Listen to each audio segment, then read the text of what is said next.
여러분 안녕하세요. 사순절 셋째 날입니다. 어제 날씨가 참 좋았죠. 오늘 셋째 날은요. 마태복음 4장 11절부터 11절까지 있는 말씀 우리가 함께 나누면서 오늘 또 세 번째 날을 맞이하도록 하겠습니다. 우리 잠깐 기도할게요.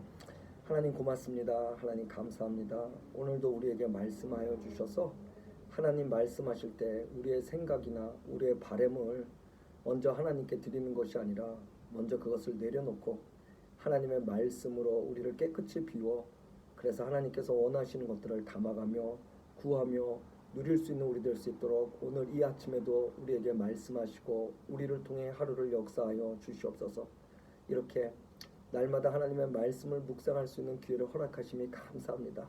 이 묵상에서 끝남이 아니라 온종일 주를 생각하다 주와 사랑에 빠지는 놀라운 은혜가 경험되어질 수 있도록 이 영상과 함께 걸어가는 모든 이들을 축복하여 주시옵소서. 감사드리며 예수님의 이름으로 기도드렸습니다. 아멘. 네, 사순절 세 번째 날입니다. 오늘은 여러분들께서 너무너무 잘 아시는 사건에 대해서 기록한 말씀을 같이 보도록 하겠습니다. 예수님께서 사역을 시작하시기 전에 이렇게 부딪히셨던 사건이죠. 여러분께서 너무나 잘 알고 계시는 마귀로부터 사단으로부터 유혹받으셨던 그 세 가지의 사건이 오늘 본문에 나와 있습니다. 제가 읽겠습니다. 4장 1절부터 11절까지 있는 말씀입니다. 어제 말씀드린 대로 제가 가지고 있는 버전이 조금 다릅니다. 그럼에도 불구하고 여러분의 성경으로 함께 보시면 좋을 것 같습니다. 제가 봉독하겠습니다. 그때 예수께서 마귀에게 시험을 받기 위해 성령에 이끌려 광야로 나가셨다. 그는 40일을 밤낮으로 금식하셨고 금식이 끝난 후에는 배가 고프셨다. 그때 유혹자가 예수께 다가왔다. 내가 정말로 하나님의 아들이라면 이 돌들을 향해 떡이 되라고 말해보아라. 예수께서 대답하셨다. 성경은 사람이 떡으로만 사는 것이 아니라고 말씀한다.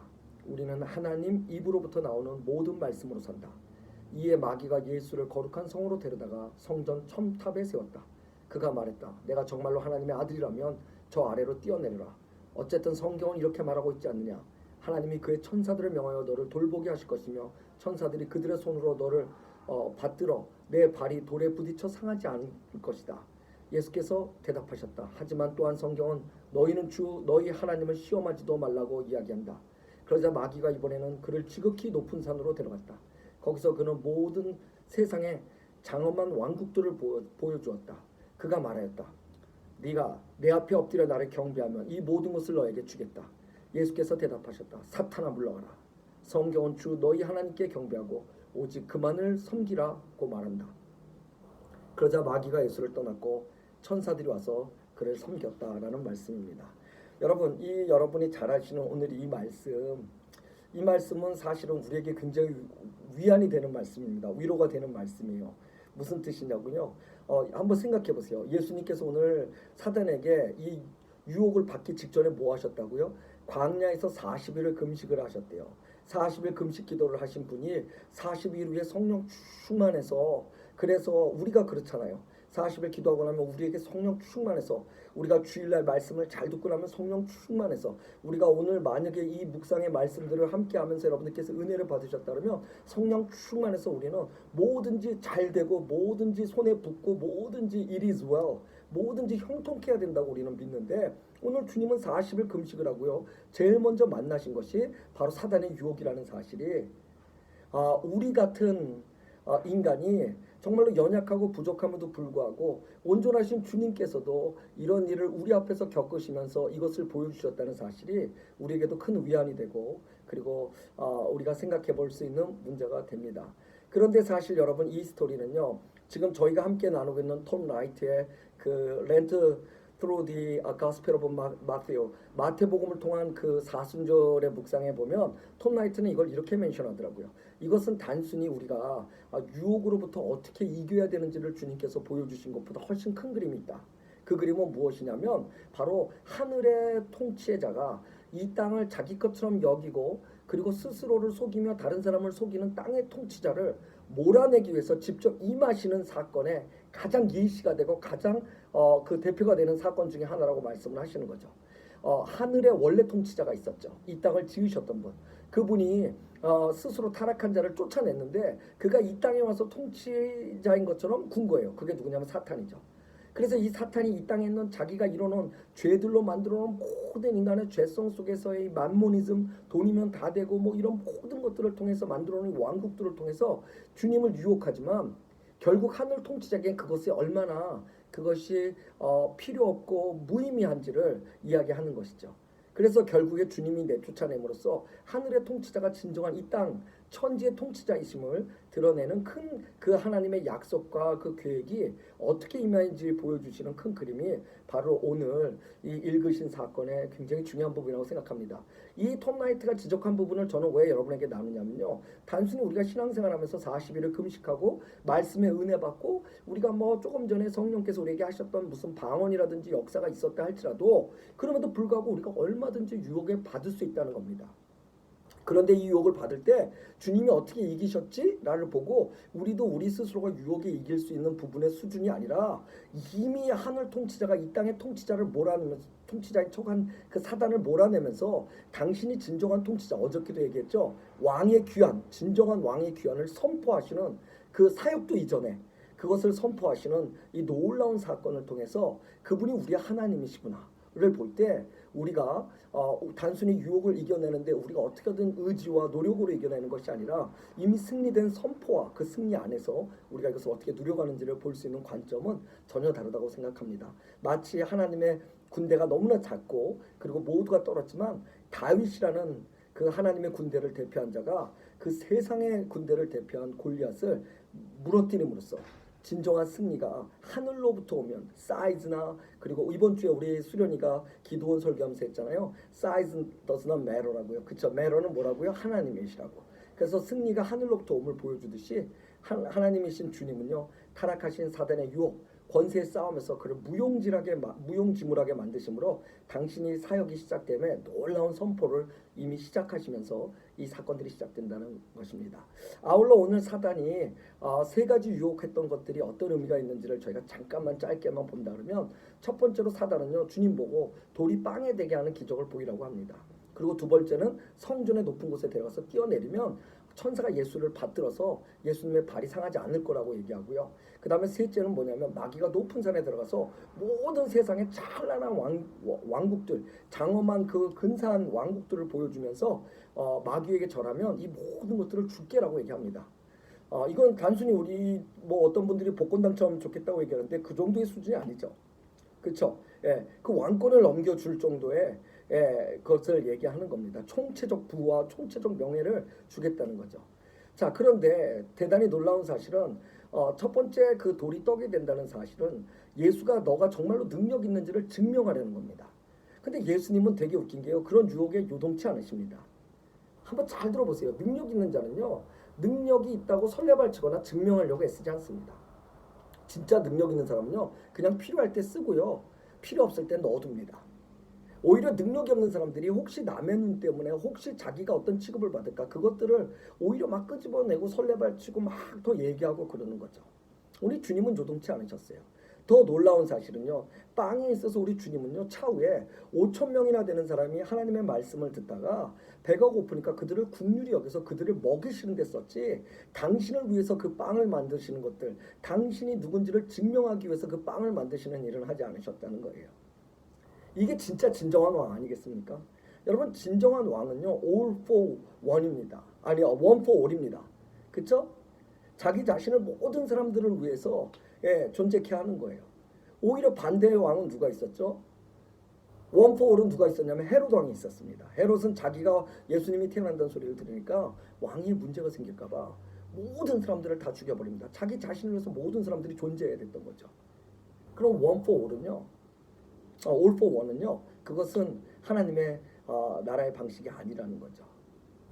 그래서 주님은 오히려 이렇게 얘기하시는 거예요. 사람은 밥 세끼로 사는 것이 아닙니다. 물론 육신은 그렇게 살 수 있겠지만 진정한 하나님이 우리를 이 땅에 오게 하신 이유 진정으로 하나님이 당신을 이 땅에 오게 하신 이유 그것은 하나님의 말씀이 이루어지기 위해서 오셨기 때문에 당신이 기댈 것은 빵이 아니라 말씀이었음을 당신의 삶의 의미는 빵에서가 아니라 말씀이 성취됨에 있음을 사단에게 다시 한번 일깨우는 거죠. 그러니까 너는 안 된다는 겁니다. 왜요? 하나님의 틀림없는 약속이 오늘 나를 통해서 그것이 이루어지고 있다는 것을 직접적으로 증명하는 겁니다. 그러니까 돌이 빵이 되게 위해서 증명하는 방법을 쓴 것이 아니라 내가 오늘 그 말씀이 성취되기 위해서 말씀이 육신이 되었다는 걸 그에게 보여주시는 놀라운 사건이죠. 보이지 않는 카운터 펀치를 사단이 맞은 겁니다. 둘째로는 뭐였습니까? 둘째로는 성전의 높은 곳에 가서 뛰어내리면 천사들이 너를 받들 거라고 얘기합니다. 자, 그런데 놀라운 사실은요, 주님께서 여기서 또 하나도 요동치 않으세요. 그 이유가 뭐냐면요, 주님은 하나님이세요. 이미 왕이십니다. 그런 분이 빌립보서 2장 5절의 말씀처럼 가장 겸손한 자의 모습으로 오셨고요. 그 삶을 사시다가 가장 연약한 부분은 우리를 대신해서 십자가에서 돌아가시는 분이에요.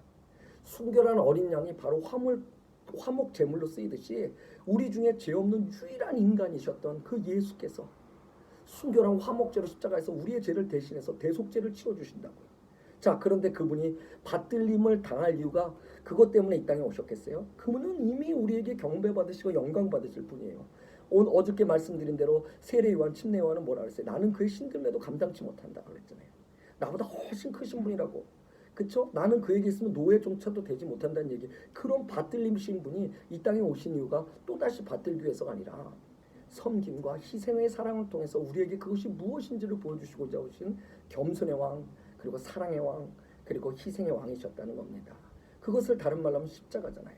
그러니까 놀라운 사실은 뭐냐면 하나님은 그 방법을 택하심으로써 스스로 받들여짐을 포기하셨어요. 왜? 그는 그러신 분이에요. 그런데도 불구하고 이 땅에 오신 이유는 사단에게 얘기하시는 거죠. 그게 너와 나의 다른 점이다. 너는 계속 인위적으로 이렇게 가야 되지만 나는 사랑을 위해서 모든 것을 내려놓을 수 있는 진정한 왕이라는 말씀을 해주시는 겁니다. 그게 고린도후서 5장에서는 화해라고 얘기합니다. 화해. 그리고 5장 18절과 19절에 모든 믿는 우리를 화해자로 부르셨어요. 그래서 우리 안에 우리의 삶에 그 의미가 돌이 빵이 되게 하고 떡이 되게 하는 것들을 증명하려는 우리의 삶이 아니라 그 의미 때문에 하나님의 말씀이 오늘도 우리 안에서 그것이 성취되게 살아가야 될 우리가 그 의미가 갖고 있다는 거예요. 그래서 우리 크리스찬들은요, 받들림을 당하는 자가 아니라 섬기는 자로 살아가야 된다는 거죠. 혹시 그 부르심의 삶을 살다가 높은 곳에서 뛰어내릴 일이 있었는데 우리의 발이 상해도 바울이 말한 대로 그것은 예수의 흔적이 우리 안에 남게 되는 것이 되는 겁니다. 그분은 당신의 손에 못을 박히고 당신의 발이 골고다로 오르냐 온통 상하고 찢어지셨고 결국에는 그 발마저 못 박히실 줄 아셨어요. 그런데도 불구하고요, 받들림이 아닌 그 십자가의 섬김이 바로 예수가 받았던 유혹에서 과감히 지켜낼 수 있었던 예수의 정체성의 한 부분이었고요. 사명의 한 부분이었어요. 그리고 그렇게 해서 사단이 그 어떤 얘기를 한다라도 그 받들림으로부터 내가 겸손하게 내 자리를 지킬 수 있었던 것이 바로 세속적인 힘과 구별되는 예수님의 힘이죠. 세 번째는 너무나 명백합니다. 세 번째는 이거를 가장 쉽게 설명할 수 있는 방법이 뭐가 있을까 하다가 최근에 제가 다시 읽었던 이 사순절 때문에 다시 읽었던 김동호 목사님의 하나님 나라를 사는 방식이라는 책에 보니까 이런 얘기가 나오더라고요. 김동호 목사님께서 젊었을 때 리더스 다이제스트에서 봤던 글인데 이 글이 평생 이렇게 마음에 남으셨대요. 그게 어떤 내용이었냐면요, 어떤 바람둥이 영감 하나가 프랑스 파리에서 관광을 하다가요, 밤거리에 이쁘고 젊은 여자 하나를 유혹했습니다. 그래서 그를 유혹하기 위해서 이 뭐 바람둥이 영감이니까 나이가 많은 사람이니까 이 여자를 유혹할 수 있는 방법이 뭐가 있겠어요. 그러니까 거액의 돈을 제시한 거죠. 그러니까 이제 이 여자가 거절하니까 거액의 금액을 제시했는데 이게 너무 액수가 크니까 이 여자가 승낙을 했습니다. 이 여자가 승낙하고 나자마자 이 영감이 그런데 요거를 조금만 깎아줄 수 있어 라고 가격을 깎습니다. 그래서 여자가 마지못해 오케이라고 얘기하면 워낙 금액이 커졌으니까 깎아도 굉장히 많았겠죠. 그러면 또 깎고 또 깎고 또 깎더래요. 그렇게 해서 반복해서 몇 번을 깎으니까 이 여자가 결국에 이제 화가 난 거예요. 화가 나서 처음에 제시했던 금액에서 너무 많이 깎이니까 계속 깎으니까 여자가 화가 나서 도대체 사람을 뭘로 보고 이러세요? 라고 이렇게 화를 낸 거죠. 그때 영감이 웃으면서 이렇게 얘기하더래요. 아니 뭐 사람은 이미 알아봤고 이제 돈 몇 푼 깎는데 뭘 그래? 그렇게 얘기했다는 겁니다. 여러분, 이 이야기가 이 세 번째 상황에 너무 잘 맞습니다. 세상에 화려한 것들을 준다니 넙죽 마귀한테 절한 많은 그리스도인들, 많은 종교인들, 교회를 다녔지만 정말로 하나님을 나의 하나님으로 모시지 못하는 사람들, 그래서 세상의 것들이 더 소중하다고 여겨서 하나님을 세상의 것을 얻기 위한 도구 정도로 사용하시는 분들.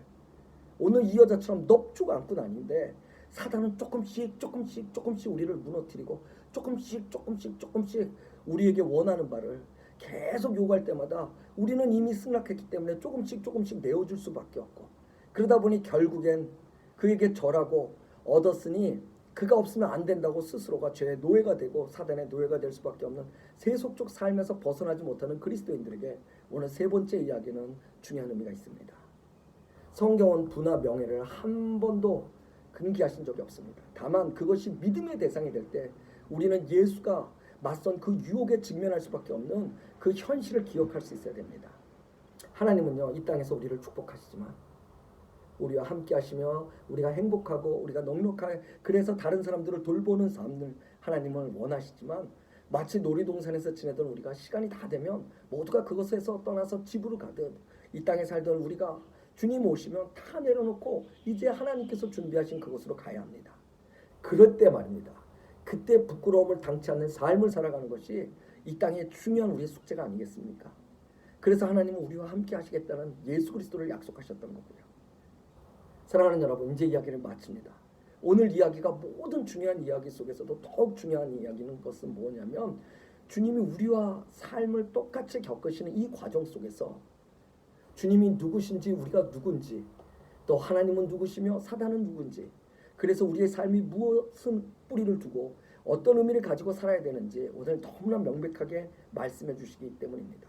그런데 이것을 말입니다, 우리가 드라마를 시청하는 애청자나 시청자처럼 그저 주님의 이야기로만 보고 이것들을 통해 오늘 하루 끊임없이 우리를 무너뜨리려고 하고 우리를 증명하라고 얘기하고, 너 예수 잘 믿는 거 증명해, 너 교회 잘 다니는 거 증명해, 너 저 사람보다 신앙생활 잘하는 거 증명해 라고 끊임없이 우리 속에 이야기하는 그 유혹들로부터, 또 이렇게 해야 하나님께서 나를 지켜주실 거야, 이렇게 해야 하나님께서 나를 해주실 거야 라는 딜을 걸고, 그리고 하나님으로부터 그렇게 되지 않으면 어떨까 두려워하는 모든 두려움과 유혹 속에서, 또 마지막으로 내가 얻고자 하는 것들, 내가 남보다 더 잘 살고자 하는 것들 때문에 하나님을 도구로 여기고 오히려 나는 사단에게 넙죽절해 내 영혼까지 팔아버리고 돈이 깎일 때마다 화를 내는 것에 그게 다일 수밖에 없었던 그 젊은 여자 이야기처럼 우리의 모습이 그렇게 되지 않도록 우리는 오늘 하루 속에 하나님께서 우리에게 주신 이야기들을 끊임없이 생각하며 주님은 어떻게 하셨는지를 우리는 기억할 수 있어야 됩니다. 사단은 끊임없이 우리의 정체성을, 우리의 사명을, 그리고 우리의 믿음의 대상을 바꾸기 위해 다가올 것입니다. 날마다 깨어 주님이 하신 말씀을 선포하며 기억해야 될 이유가 거기 있죠. 특별히 마지막 절에 사단아 물러가라, 주 너희 하나님을 경배하고 오직 그만 섬기라는 말씀을 여러분들께서 마음속에 각인하셔서 끊임없이 속삭이는 사단의 유혹으로부터 정말로 하나님이 계시기에 요동치 않는 여러분의 귀한 하루가 되시기를, 또 쉴 새 없이 내게 다가오며 나를 유혹하는 모든 그 유혹으로부터 내가 그리스도가 있었던 그 자리가 내가 있어야 될 자리임을 깨닫고 더욱더 깊이 무게를 가지시고 오늘 하루를 멋지게 보내시는 그 승리함이 여러분에게 있는 귀한 하루 되시길 주의 이름으로 축복합니다. 오늘 특별히 기도할 땐 여러분에게 닥쳤던 유혹의 의중들을 한번 꿰뚫어 보세요. 사단이 왜 내게 이런 유혹들을 했을까? 그리고 그것을 꿰뚫어 보시고 거절하고 내쫓으셨던 주님처럼 우리도 유혹의 속삭임을 분별하고, 그리고 그럴 수 있는 지혜와 물리칠 수 있는 힘을 달라고 우리 함께 기도하는 오늘 하루가 되었으면 좋겠습니다. 기도하시겠습니다. 하나님 고맙습니다. 오늘은 예수께서 40일 금식을 하시고 그리고 성령 충만해야 될 때 하나님 분명히 성경에는 성령에 이끌려 40일 금식을 했다고 얘기했습니다. 그럼에도 불구하고 사탄은 다가옵니다. 그럼에도 불구하고 사탄은 주님을 흔들었습니다. 그렇게 흔들었던 사탄은 여전히 우리에게도 똑같이 동일하게 역사합니다. 그러나 우리가 요동치 않을 수 있는 것은 주님께서 하셨던 일을 보았기 때문입니다. 그러나 우리가 요동치 않을 뿐만 아니라 우리가 승리를 선포할 수 있는 것은 하늘의 통치자가 진정한 이 땅의 통치자시며 우리의 창조주이심을 하나님 그 예수 그리스도의 선포와 고백을 통해 우리는 이미 맛보아 알았기 때문입니다. 우리의 삶에 우리를 증명하려고 그러고 우리의 삶에 우리가 누군지 그것들을 하나님 보여주려고 했으며, 그리고 우리의 삶에 하나님 앞에 시선이 고정되지 않고 사람들보다의 시선이 고정됐던 모든 것들로부터 더 깊숙이 하나님이 우리를 우리의 가정에, 이 사회에, 우리의 일터에 그리고 이 교회 보내신 그 의미를 깨닫게 하시며 그 사명을 발견하게 하시고 그것을 다시 한번 각인하여 우리의 믿음의 대상은 오직 하나님뿐이니 우리의 영혼을 우리의 육신을 위해 파는 그런 어리석은 짓이 일어나지 않도록 하나님 예수처럼 살아갈 수 있는 우리를 허락하여 주시옵소서. 오늘도 성령의 이끌리심을 받아 하나님 함께 해주시는 하루가 되기를 다시 한번 간절히 바라오며 우리가 다시 한번 그 쉴 새 없이 찾아오는 사단의 유혹을 분별할 수 있는 지혜와 물리칠 수 있는 그 능력 그리고 기록하되 성경에 기록되었던 말씀처럼 하나님 그 말씀이 우리의 가슴에 기록되어 하나님의 말씀으로 승리케 되며 살아갈 수 있는 귀한 하루 될 수 있도록 역사하여 주시옵소서. 감사드리며 승리를 선포하신 예수 그리스도의 이름으로 기도드렸습니다. 아멘. 고맙습니다. 오늘 또 해피 위켄드 맞으시고요. 우리 또 내일 뵙겠습니다. 감사합니다.